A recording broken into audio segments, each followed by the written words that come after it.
ఢిల్లీలో ఘనంగా AI summit జరుగుతూ ఉంటే యూత్ కాంగ్రెస్ లీడర్స్ ఏమో భారత మండపంలోకి ప్రవేశించి కాంప్రమైజ్ బీజేపీ అనేటువంటి స్లోగన్స్ చేస్తూ ఉన్నారు. షర్ట్లు ఇప్పేసుకొని ఇట్లా తిప్పుతూ. ఇప్పుడు ఏఐ సమ్మిట్ లో ప్రత్యేకించి భారత మండపం ఒకటి ఉంటుంది. అంటే భారత్కు సంబంధించినటువంటి ప్రాజెక్ట్స్ ఏవైతే ఉన్నాయో అక్కడ ప్రదర్శిస్తారు. ఆ ప్రదర్శించేటువంటి ప్లేస్ లో షర్ట్స్ విప్పేసుకొని కాంగ్రెస్ యూత్ లీడర్స్ అంతా కూడా బీజేపీ కాంప్రమైజ్ అని స్లోగన్స్ చేసుకుంటూ మండపం మొత్తం తిరుగుతున్నారు. ఇంతకంటే సిగ్గులేనటువంటి ఘటన ఇంకోటి ఉండదు. నేను ఇది అంటున్నానని కొంతమంది ఫీల్ అవ్వచ్చు.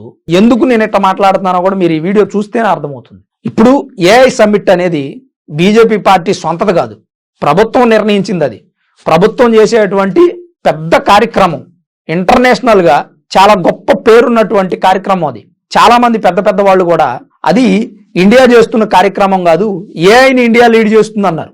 ఒకవైపు ఇమాన్యుయల్ మ్యాక్రాన్ ఫ్రాన్స్ అధ్యక్షుడు I love India, I love your country అని అంత బాగా చెప్తుంటే, అదే ప్లేస్ లో వీళ్ళు బీజేపీ కాంప్రమైజ్ అని అలా స్లోగన్స్ చేస్తుంటే ఏం చెప్పాలి వీళ్ళకి? అంటే ఈ కాంగ్రెస్ పార్టీ వాళ్ళు ఇప్పుడు ఆల్రెడీ బీజేపీ నేతలు అంటానే ఉన్నారు, ఐఎన్సీ కాదు అది ఏఎన్సీ అని. ఐఎన్సీ అంటే ఏంటి? International Congress party. మరి ఏఎన్సీ అంటే ఏంటి? Anti national Congress party. అంటే మన దేశానికి వ్యతిరేకంగా ఉన్నటువంటి పార్టీ కాంగ్రెస్ పార్టీ అని. ప్రతిసారి కూడా ఇలా ప్రవర్తిస్తూ వాళ్ళ గౌరవాన్ని తగ్గించుకుంటున్నారు. ఇప్పుడు ఏఐ సమ్మిట్ అనేది భారతదేశం మాత్రమే చేసేది కాదు, లేదా భారతదేశంలో ఉన్నటువంటి కంపెనీలు హాజరయ్యేటువంటి కార్యక్రమం అయితే కాదు కదా. అందరికీ తెలిసిందే, ప్రపంచంలో ఉన్నటువంటి పెద్ద కంపెనీల సీఈఓలు, కంపెనీల ఎండీలు, ఆ ప్రాజెక్ట్ని డిజైన్ చేసేటువంటి సైంటిస్టులు, అలాగే 20 దేశాధినేతలు, 40 దేశాల నేతలు, 20 దేశాల అధ్యక్షులు, 40 దేశాల నేతలు, ఎంపీలు, వాళ్ళు ఇంతమంది హాజరైనటువంటి ఒక అద్భుతమైనటువంటి ఘట్టం. అక్కడ ఎవడైనా రాంగ్ స్టెప్ వేస్తే భారత్కి bad name.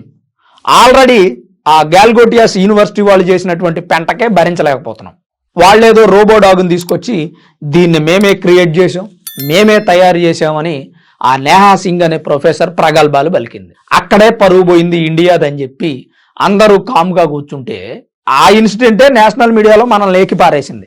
Bharat copyrights ఉల్లంఘనకు పాల్పడుతుంది, China తయారు చేసినటువంటి ఆ రోబో డాగ్ని భారత్లో ఉన్నటువంటి గ్యాల్గోటియాస్ యూనివర్సిటీ విద్యార్థులు తయారు చేశారని ప్రచారం చేసుకుంటున్నారు, దొబ్బేశారు మా క్రెడిట్ అని చెప్పి వాళ్ళు అంటా ఉంటారు.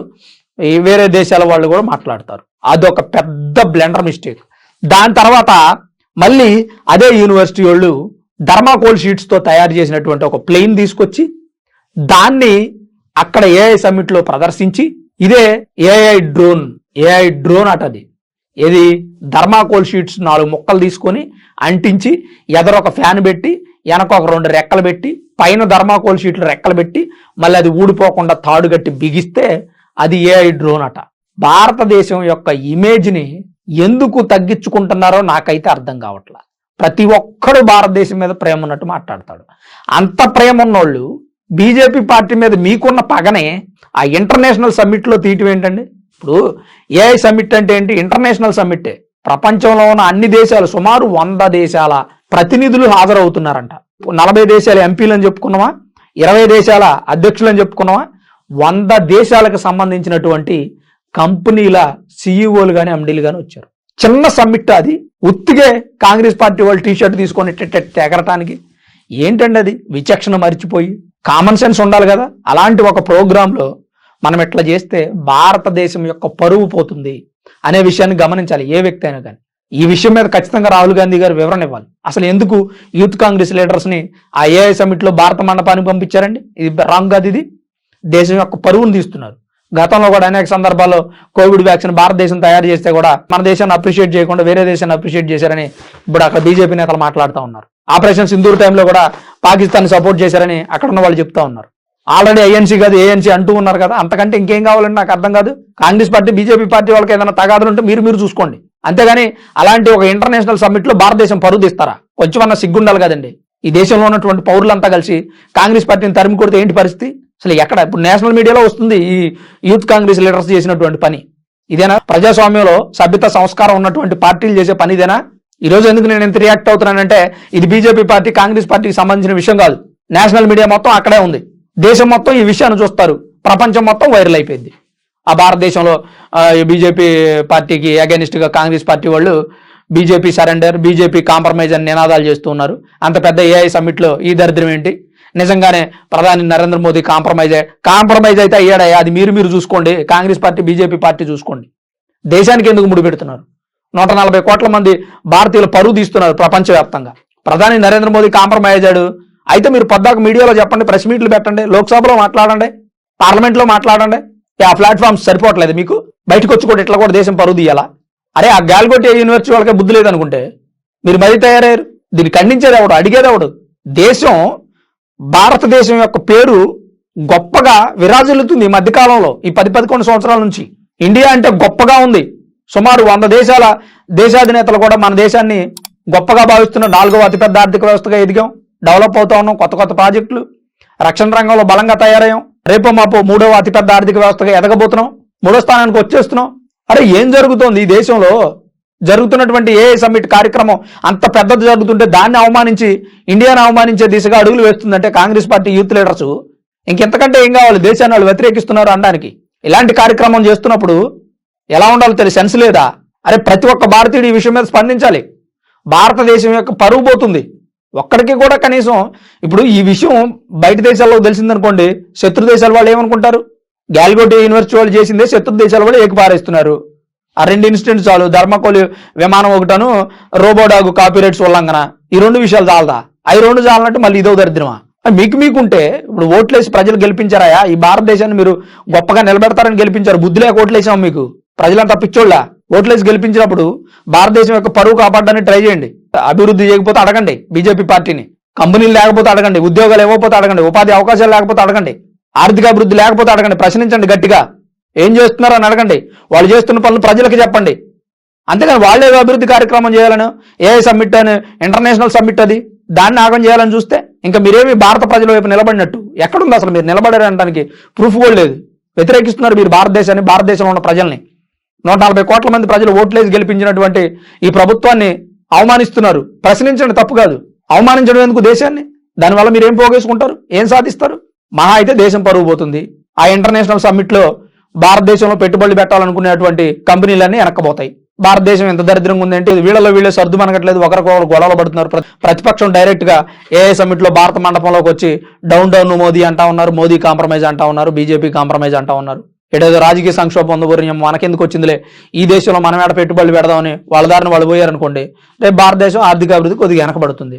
ఇప్పుడు 3వ స్థానానికి వద్దాం అనుకున్నాం కదా, రేపు 5వ స్థానానికి పోయాం అనుకోండి, అదిగో బీజేపీ పార్టీ డెవలప్ చేయలేదు, అందుకే 5వ స్థానానికి పోయింది, తీసేయండి బీజేపీ పార్టీని, ఓడిచేసేయండి, ఓట్లు వేయొద్దని చెప్పి ప్రచారం చేయొచ్చు.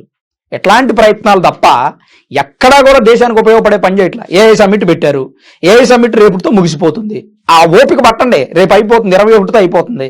22 మీటింగ్ పెట్టుకోవచ్చు కదా కాంగ్రెస్ పార్టీ వాళ్ళు.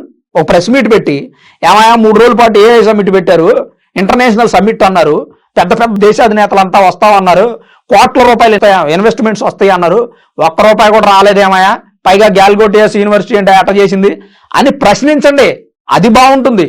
అంతేగాని ఇట్లా అల్లరి చేసి భారతదేశం పరువు తీస్తే మిగిలేదేముందండి? భారతదేశానికి అవమానం తప్ప ఇంకోట్లేదు. వీళ్ళు అధికారంలో ఉన్నప్పుడు అదే చేశారు, అధికారం దిగిపోయాక అదే చేశారు. ఏమన్నా అన్నాం అనుకోండి, కాంగ్రెస్ పార్టీని వ్యతిరేకిస్తున్నారు, మీడియా వాళ్ళు కూడా వ్యతిరేకిస్తున్నారు అంటారు. మీడియా వాళ్ళు ఏం వ్యతిరేకించట్లేదండి, అక్కడ జరిగినటువంటి సిచ్యువేషన్ ఇక్కడ ప్రజలకు తెలియజేస్తున్నాం అంతే. మేము ఇప్పుడు కాంగ్రెస్ పార్టీ వాళ్ళు ఏం చేశారనేదే కదా మేము మీకు చెప్పేది. ఆ ఏఐ సమ్మిట్ లో ఈ రోజు షర్ట్లు కూడా తీసుకొని బీజేపీ కాంప్రమైజ్ అని దాదాపు 100 మంది దేశాల నేతలు ఉంటే అక్కడ హడావుడి చేస్తుంటే ఆ విషయాన్ని మేము మీకు చెప్పకూడదా? ఆపరేషన్ సింధూర్ లో పాకిస్తాన్ మీద మనం అటాక్ చేస్తే భారత్ ఏం చేయలేకపోతుంది అన్నారు, అది తీసుకొచ్చి మీకు చెప్పకూడదు? అది వాస్తవం కాదా, అబద్ధమా? రాహుల్ గాంధీ గారు విదేశాలు వెళ్ళినప్పుడు జాకిర్ నాయక్ ని, జార్జ్ సోరోస్ ని గెలుస్తారు, అది తీసుకొచ్చి మీకు చెప్పకూడదా? అది తప్ప, మీడియా చేసే తప్ప? అది చెబితే బీజేపీ పార్టీ వైపు ఉన్నట్టు మీడియా ఎందుకు ఇలాంటి చిన్న విషయాలను కూడా పెద్దగా గందరగోళం చేసే ప్రయత్నం చేస్తారు? రాహుల్ గాంధీ అనే వ్యక్తి ప్రతిపక్ష నేత, ఆయన ఏం చేస్తున్నాడు అనేది మీడియా వాళ్ళకి ఒక క్యూరియాసిటీ ఉంటుంది, అది ప్రజలకు చెప్పాలని మేము నిరంతరం అనుకుంటాం. ఇప్పుడు రాహుల్ గాంధీ అనే వ్యక్తి బీజేపీ పార్టీని ప్రశ్నించాడు అనుకోండి, రాహుల్ గాంధీ అనే వ్యక్తి బీజేపీ పార్టీని ప్రశ్నించాడు, ఇది ఎందుకు చేయలేదని గట్టిగా అడిగాడు అని మేము చెబుతాం. అంతేగాని ముందే దేశాన్ని వ్యతిరేకిస్తుంటే మరి అదే చెబుతాం. దేశాన్ని వ్యతిరేకిస్తే దేశాన్ని వ్యతిరేకించండి అని చెప్పాలి కదా. మరి మేమేం మార్చి చెప్పలేం కదా. ఈ రోజు వాళ్ళు షర్ట్లిప్ తీసుకొని బీజేపీ కాంప్రమైజ్ అని ఇంటర్నేషనల్ సమ్మిట్ లో అరుస్తున్నారు, అదేగా మేము చెప్పేది.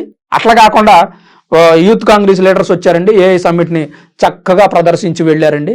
మన ఇంటర్నేషనల్ పెద్ద పెద్ద నేతలందరితోటి మా దేశంలో పెట్టుబడులు పెట్టమని కాంగ్రెస్ వాళ్ళు కూడా అడిగారండి అని చెప్పమంటారా? జరిగిందే చెప్తాం కదండి మేము, జరిగింది చెప్పడమే కదా మా వృత్తి. సరే, అది ఆ విషయం అట్టు ఉంచుదాం. నేను ఇలా చెప్పినట్టు 22 మీటింగ్ పెట్టుకోవచ్చు, ఇది ఒక ఆప్షన్ ఉందనే విషయం మర్చిపోయారు. సరే, అది వదిలేండి. ఇప్పటికే ఇంత రాద్ధాంతం జరిగింది కదా. రాహుల్ గాంధీ గారు నిజంగా ఈ యూత్ కాంగ్రెస్ లీడర్స్ వెనక లేకపోతే ఆయన ప్రెస్ మీట్ పెట్టి చెప్పొచ్చు కదా, మేము ఏం చెప్పలేదండి, వాళ్ళే వెళ్ళిపోయారు యూత్ కాంగ్రెస్ లీడర్స్, జరిగినటువంటి ఈ చిన్న తప్పిదాన్ని క్షమించండి, మరి భారతదేశం ఇమేజ్ దెబ్బతీసేటువంటి ప్రయత్నం ఇది అని చెప్పొచ్చుగా. ఎందుకు చెప్పరు? అంటే ఆయనే పంపించారా? దీని వెనక ఎవరున్నారనేది ఇది ఖచ్చితంగా పెద్ద కుట్ర. ఇది దేశం యొక్క పరువు తీసే విషయాన్ని ఏది కూడా సహించకూడదు. ఎవరో నేతలు బీజేపీ పార్టీ వాళ్ళు స్పందించేది ఏంటండి? ప్రజలకు లేదా బాధ్యత? మనకు లేదా బాధ్యత? దేశాన్ని ఆగం చేస్తుంటే, దేశం పరువు తీస్తుంటే మనం మాట్లాడొద్దా? దీని మీద ప్రతి ఒక్క ఇన్ఫ్లుయెన్సర్ స్పందించాలి, ప్రతి ఒక్క యూట్యూబర్ మాట్లాడాలి. అంత పెద్ద సమ్మిట్లో దేశం ఇమేజ్ని దెబ్బతీసే ప్రయత్నం చేస్తుంటే ఎందుకు కామ్గా ఉండాలండి? సో దీని మీద మీరేమనుకుంటున్నారు? మీ అభిప్రాయం ఏంటి? ఖచ్చితంగా కామెంట్ చేయండి. అలానే వీడియోలు లైక్ చేయండి, దీన్ని ఎక్కువ మందికి షేర్ చేయండి. ఈ విషయాన్ని ప్రతి ఒక్కరు స్పందించాలి. ఈ వీడియో చూసిన వాళ్ళు మీ అభిప్రాయం ద్వారా మళ్ళీ మీరు ఒక వీడియో తయారు చేసి సోషల్ మీడియాలో రిలీజ్ చేయొచ్చు. దానివల్ల ఈ భారతదేశం యొక్క ఇమేజ్ ప్రజలు అందరూ కోరుకుంటున్నారు. పరువు భారతదేశం కనుక తీసే ప్రయత్నం చేస్తే ఒప్పుకోరు అనే విషయం ప్రతి ఒక్కరికి తెలియాలనేది నా అభిప్రాయం.